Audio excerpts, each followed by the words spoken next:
是 Helen，我和学校里的老师一起制作了关于水龙公园的视频，希望你们喜欢。Hello, my name is Helen and I'm at Water Dragon Park located in Barrhaven right now.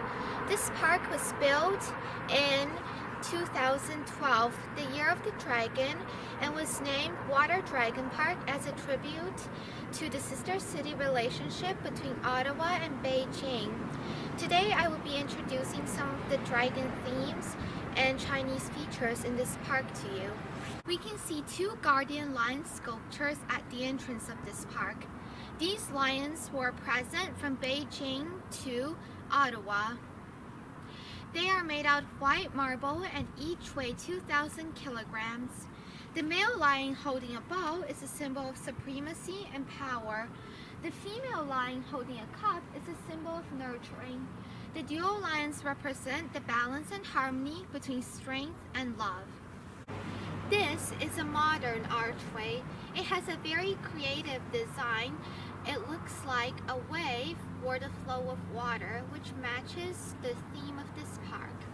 On the benches, there's Chinese characters 水龙, which means water dragon. Chinese characters are very different from English letters.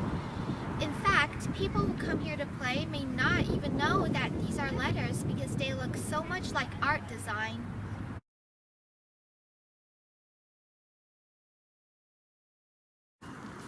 There's some dragon play structures here too. Right here beside me, there's a pink dragon that you can climb. Over there behind me, there's a big green dragon that shoots water downward. It looks like a bad dragon with long fangs, but actually it's very cool. Did you know that in Chinese fairy tales, the water dragon is the king of the waters? It can bring timely rain, wind, and a good harvest. The name of Water Dragon Park and the Chinese elements reflected in its designs are meaningful. It tells a story of friendship between China and Canada. I hope my explanations today were helpful for you.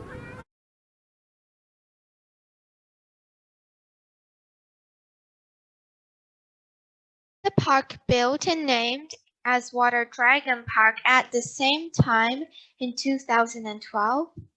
Yes, it was. So it wasn't renamed at that time? So we had a commemorative naming. If I can give you just a little bit of the background of this project. About 20 years ago, there was a plan to create a park at this site that would act like a Main Street park for Chapman Mills. And we were asked to make it look and feel like a main street.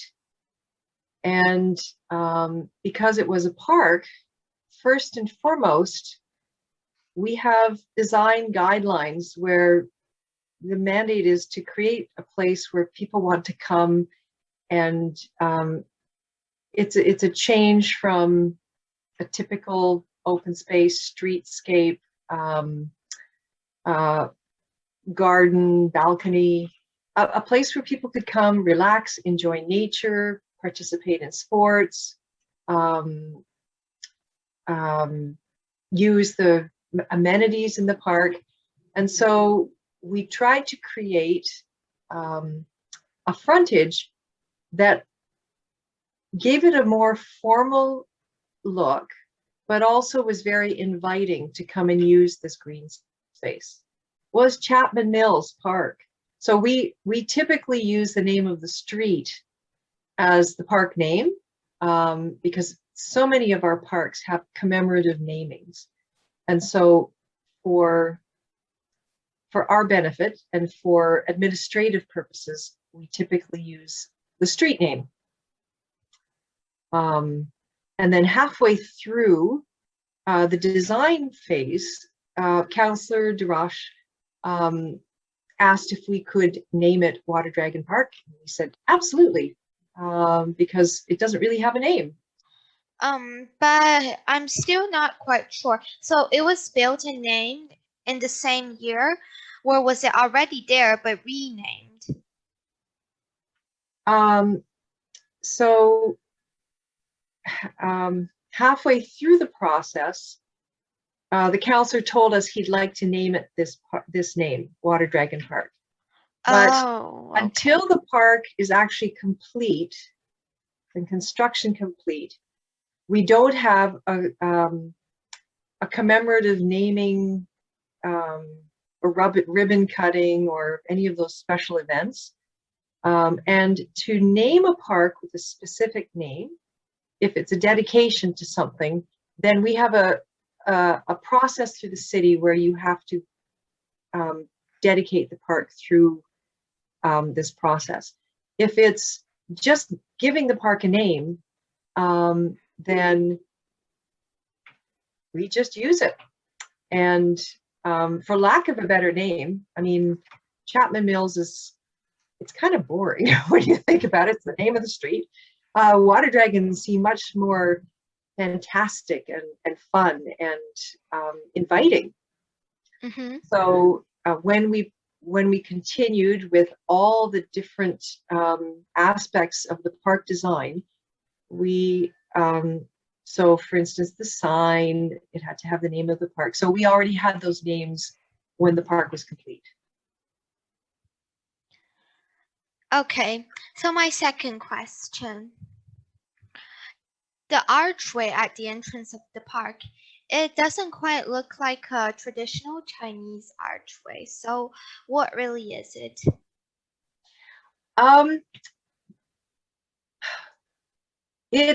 It's kind of a multicultural representation, because anywhere you go in the world, entrances to special places are very often delineated by some kind of archway or a gateway.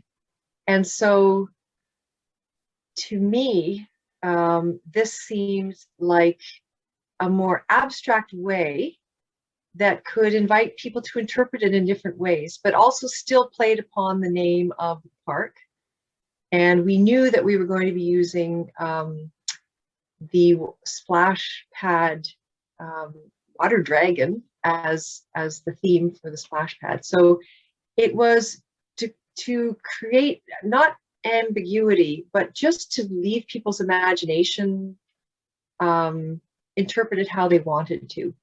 So it's kind of a play on many different archers, but it's a wave like water, like the form of the dragon, which again, the dragon is a symbol in so many different cultures, especially that live in water. So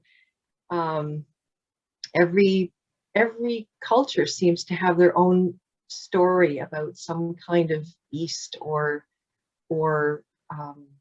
monster that lives in the water, whether it's a water dragon or specifically like the Loch Ness monster, or mermaids, mere people. So a lot of these themes are kind of multicultural, but also kind of specific to this park. Okay, so my third question. So I searched the names of the trees using an app, but I'm still not sure about it. So what are they specifically? Grow both in Ottawa and Beijing? Oh, quite possibly. Many of the trees in the Northern Hemisphere, north of the 47th, 48th, 49th parallel, they are not unique to North America. Many of them also grow in the Northern Hemisphere around the world.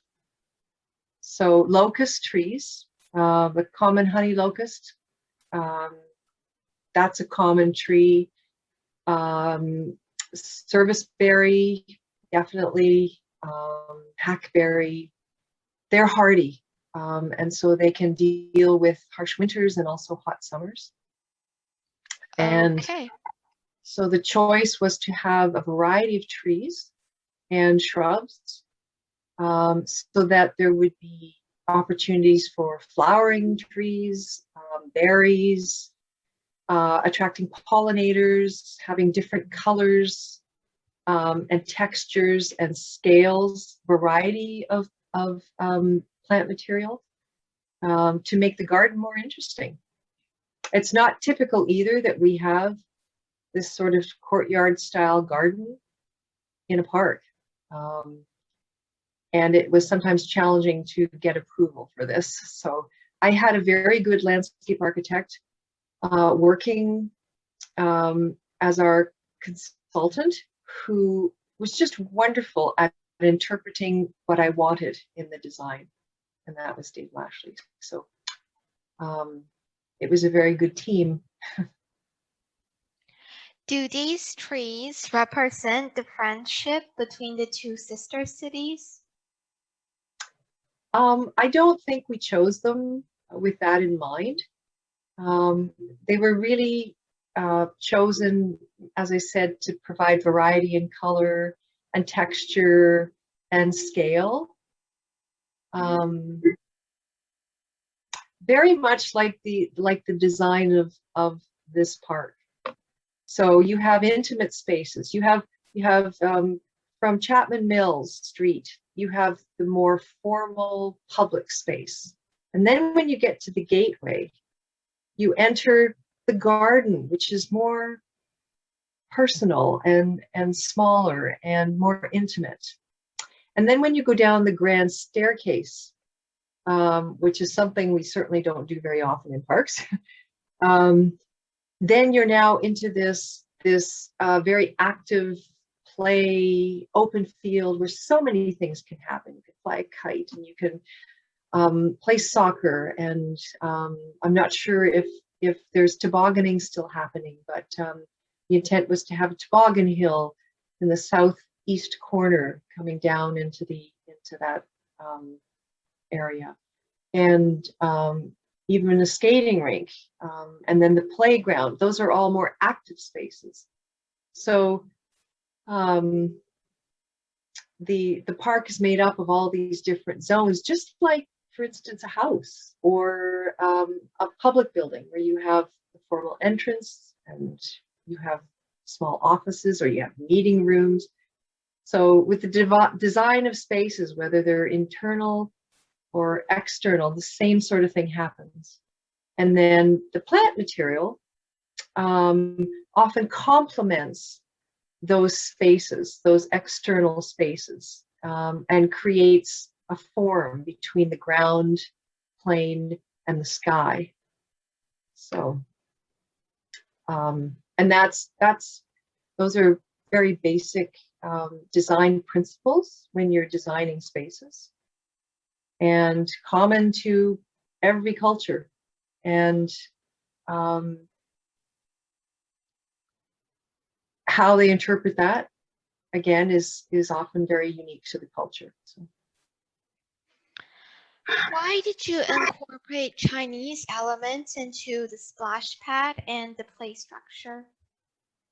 Well, we knew that it was going to be named Water Dragon Park, and it made sense to do this. We also knew that we were going to have these fantastic lions coming from China to be installed in the park, and so both the name of the park, kind of the layout, the archway, the play structure, the splash pad, all kind of played on those different themes, and also Asian themes. And I've had many girlfriends. I'm getting old, but I have many girlfriends that are of Asian heritage, and in high school I had my closest friend was actually from Hong Kong, and I was looking for the necklace she gave me and I couldn't find it. I was going to wear it today. It was a fan that actually opens up. It's a sterling silver fan. It's quite beautiful. I just couldn't find it. And my closest girlfriend in Calgary, Hitomi, was from Japan. So it's and she had a huge influence on my daughter when she was growing up. So I kind of have a personal connection too, and so it was actually really fun to be able to design a park and bring forward some of those ideas and experiences that I've had with my friends. The benches, what material are they made out of? Are they metal? They are stainless, they are steel, powder coated steel. So they're a specific type of bench that we are able to install in parks. And the intent was to laser cut the symbols in the back of the benches. Out the words that are on a plate on the pole to the entrance of the park. Why was it put there? So that's the commemorative plaque.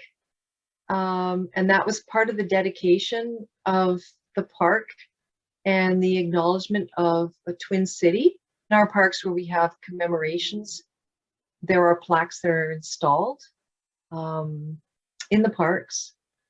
And that would have been part of that dedication ceremony. I think that's all my questions.